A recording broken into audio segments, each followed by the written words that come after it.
देख रहे हैं उजाला न्यूज लाइव। बुलंद खौफ। न्यू दिल्ली 29 अक्टूबर को सोलो आर्ट प्रदर्शनी का आयोजन आर्ट डेविल ट्रस्ट की ओर से किया गया, जिसमें कलाकार आरती मेहता की पेंटिंग को प्रदर्शित किया गया। प्रदर्शनी 29 अक्टूबर से 31 अक्टूबर तक ITO के आर्टिजन आर्ट गैलरी प्यारेलाल में 3 दिन तक चली। आरती मेहता पेशे से एक टीचर है। आरती मेहता ने प्रदर्शनी में सुंदरकांड को अपनी कलाकृति में खूबसूरत तरीके से चित्रित किया। आरती मेहता का उद्देश्य अपनी कलाकृतियों के जरिए लोगों को जागृत करना है। आरती मेहता की पेंटिंग में जहां भारतीय संस्कृति की झलकियां दिखाई देती है, वहीं दूसरी ओर प्राकृतिक वातावरण को भी दिखाया गया है। आर्ट प्रदर्शनी में आए chief guest Rakesh Rajput, Bollywood actor, Shri Kilamani Biswal, former director NTPC Shri KC Mittal, सदस्य BCD मिस्टर खालिद कुरैशी को, convener BJP media Delhi Shri Savitri Prasad, former special secretary of defence government of India, Aditya Rajput, member central board of film certification, Manish Azad, radio वाला actor anchor, Monika Sheikh, celebrity managing director, OP Rajpurohit, assist director Doordarshan RTD, Shri Mukesh Rajput, advocate, Shri Anil Arora, director, brand ambassador Chetan advertising, Syed Najam Iqbal, producer Doordarshan Urdu, Syed Shahid Rahat, Shri विजय रावत जी आदि ने दीप प्रज्वलन कर प्रदर्शनी का शुभारंभ किया। इसके अलावा आदरणीय अतिथि श्री राम कुमार, फिरोज सैफी, मोबिना खान अधिवक्ता, श्री आबिद अहमद अधिवक्ता, डॉक्टर नीतू आदि उपस्थित रहे। मैं आरती मेहता, मैं दिल्ली की रहने वाली हूँ, एक आर्टिस्ट हूँ और आर्टिस्ट से पहले मैं टीचिंग जॉब में थी। मैं ज्योग्राफी की टीचर हूँ और 25 साल तक टीचिंग करने के बाद मैं पेंटिंग की दुनिया में आ गई।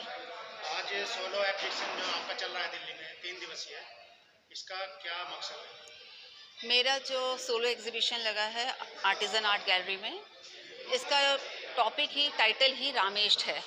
रामेश जो है हनुमान जी का दूसरा नाम है और मेरा मेन एम था, मेरा उद्देश्य था कि सुंदरकांड जो आजकल के बच्चों को, आजकल की जनरेशन को नहीं पता, वो एक स्टोरी जो है वो पिक्चर्स के थ्रू, आर्ट के थ्रू लोगों तक पहुँचे। इसमें एक टाइटल दिया था आपने रामेश, तो इसका क्या? रामेश मतलब है राम का प्रिय, और राम के सबसे प्रिय थे हनुमान। और एक सिंपल सी बात कही जाती है कि जो हनुमान के प्रिय होते हैं वो अपने आप राम के प्रिय हो जाते हैं। तो मेरा जो ये रामेश है, ये हनुमान की स्टोरी है, हनुमान का सुंदरकांड है। और इसी सुंदरकांड के बाद, इसी सीक्वेंस के बाद राम जो थे सीता मैया के बेटे बन गए थे। आप एक NGO भी चलाती हैं, सूत्रों से खबर भी? नहीं, मैं NGO नहीं चलाती, मैं NGO में एडवाइज़र हूँ। एहसास चैरिटेबल ट्रस्ट है, मैं वहाँ पे एज ए एडवाइज़र काम करती हूँ। और ये जो ट्रस्ट है, ये जो अंडर प्रिविलेज बच्चे होते हैं उनके लिए काम करती है और हम उनको ऊपर उठाने के, मैं उनको पेंटिंग सिखाती हूँ और पेंटिंग के माध्यम से मैं उन बच्चों को बाकी बच्चों के बराबर लाना चाहती हूँ। मैडम, आर्टिस्ट की शुरुआत कहाँ से हुई आपका? आर्टिस्ट तो अगर मैं कहूँ तो हर व्यक्ति के अंदर कोई ना कोई कला छुपी होती है, सिर्फ निकालना होता है। तो मैं ज्योग्राफी की टीचर, डायग्राम्स बनाती थी, अच्छे बनते थे और वहीं से ये शुरू हुआ कि मैं कुछ कर सकती हूँ। छोटी छोटी ड्राइंग्स बनाते बनाते आज मैं यहाँ तक पहुँच गई। तो आपका उद्देश्य क्या है आर्टिस्ट को लेकर, या जो फील्ड में काम कर रहे हैं लोग? एज जो होती है वो कोई एज नो बार, किसी भी काम करने की कोई एज नहीं होती। आपका जब जी चाहे आप अपने काम को आगे ला सकती हैं। आर्ट जो है सबसे अच्छा तरीका है अपने आप को अभिव्यक्त करने का। कलर्स जो होते हैं वो हमारी ज़िंदगी के कलर्स होते हैं। इस बार जो मैंने पेंटिंग बनाई है वो ब्लैक एंड वाइट है, क्योंकि black and white he main colours होते हैं जिससे बाकी कलर्स निकल के आते हैं। तो किसी भी व्यक्ति को अपनी इच्छाएं नहीं दबा के रखनी चाहिए, वो जिस चीज़ में खुश है उसे वो चीज़ ज़रूर करनी चाहिए। कोई आपकी ऐसी पेंटिंग जो काफ़ी फेमस हुई हो, कोई इस तरह की?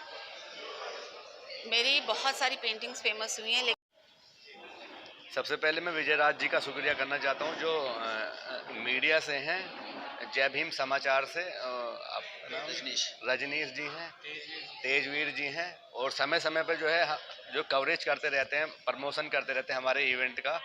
और मैं मुकेश राजपूत जी जो यहाँ उपस्थित हैं, और एडवोकेट आदित्य राजपूत जी, मोमिना एडवोकेट, सबका शुक्रिया अदा करता हूँ गैलरी विजिट करने के लिए। बहुत बहुत धन्यवाद।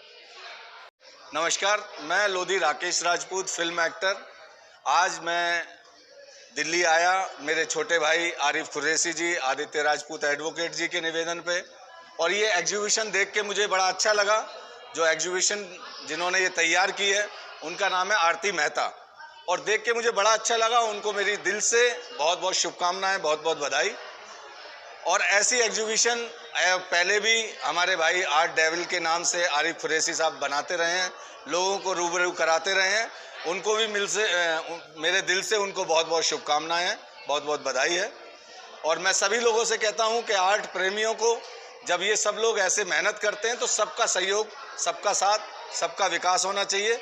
इन्हीं शब्दों के साथ मैं उनको दिल से शुभकामनाएं फिर से देता हूं आपके माध्यम से। धन्यवाद। बस हाँ। हाय, मेरा नाम है मनीष आज़ाद, रेडियो वाला। और आज यहाँ पर इस गैलरी को देखने का बड़ा जो सुंदर मौका मिल रहा है, सच में मैं तारीफ़ क्या करूँ, क्योंकि इतने जो यहाँ पर देखकर कभी कभी लगता है ना, आर्टिस्ट की जो मेहनत होती है वो उस तरह से दिल से निकलती है, चीज़ों को हम देखते हैं। तो आज जो आरती जी का यहाँ पर काम देखने को मिला है, वो कहते हैं ना, काम नहीं, बेसिकली इंसान जब दिल से कुछ पेपर पर उतार रहा है वो अपने आप को उतार रहा है। तो उन्होंने जो चीज़ें उतारी हैं, जो उन्होंने सुंदरकांड इतना अच्छा, सबसे बड़ी अच्छी बात, उन्होंने हनुमान जी का नाम रखा, रामेस्ट। अब सुंदरकांड बेसिकली हनुमान जी के ऊपर डिपेंड करता है। हनुमान चालीसा पढ़ लीजिए, हनुमान आरती पढ़ लीजिए, और अगर हमने सुंदरकांड पढ़ लिया तो हमें पता लगता है कि हनुमान जी के कितने कारनामे ऐसे हैं जो हमें पता होने चाहिए। अगर किसी को सुंदरकांड नहीं आता, आज इस वो गैलरी को अगर वो देख लेगा और समझ लेगा एक एक चीज़ को, तो उनको समझ में आ जाएगा कि ये किस तरह से डिफाइन किया गया। आने वाली जो जनरेशन है उनके लिए एक अच्छा संदेश है कि सुंदरकांड पढ़ने चाहिए, सुंदरकांड पढ़ने चाहिए। बच्चों को हनुमान चालीसा याद होना चाहिए। लेकिन हमारे बच्चों को आजकल की चीज़ें, क्या गाने याद होते हैं, उनको दूसरी चीज़ें याद होती हैं, ये चीज़ नहीं होती है। लेकिन इन्होंने जो प्रयास किया है, जो रामेस्ट नाम देके जो इन्होंने आज ये गैलरी लगाई है इन्होंने, और देखिए इनका ये सोलो एग्जीबिशन है। लेकिन मैं आरिफ की यहाँ पर तारीफ़ करूँगा। आरिफ सच में इतने हार्ड और इतने मेहनती इंसान हैं। खुद उनकी इतनी तकलीफ में है वो इस समय, मैं खुद पर्सनली उनको जानता हूँ, इसलिए मैं बता रहा हूँ। उसके बावजूद एक शो को ऑर्गेनाइज करना, ये अपना में बहुत बड़ी बात होती है। मैं इसमें आरिफ को और यहाँ पर आरती जी को सच में बहुत बहुत बधाई देना चाहता हूँ। इतना सुंदर काम तो जो उन्हें लिखा है यहाँ पर, वो जो काम किया है बच्चों के लिए, आने वाली जो जनरेशन होगी उनके लिए सच में बहुत अच्छी मिसाल होगी। Thank you. यार देखो, हमारी फील्ड क्या है, हम लोग तो रेडियो वाले आदमी हैं। रेडियो पर इंसान का रहने का होता, तो बहुत लंबा समय हो चुका है रेडियो करते करते। लेकिन सही है, आप रेडियो करते करते आपकी एक पहचान बनती है, तो लोगों को पसंद आता है। आने वाली जो पीढ़ी है, शायद उनको कुछ हमसे सीखने का मौका मिलेगा। वैसे तो हम किसी काबिल है नहीं कुछ सिखा पाएँ, लेकिन शायद अगर आने वाले समय में किसी बच्चे को किसी कुछ काम आ जाएंगे, तो मैं अपने आप को बहुत सौभाग्यशाली मानूँ।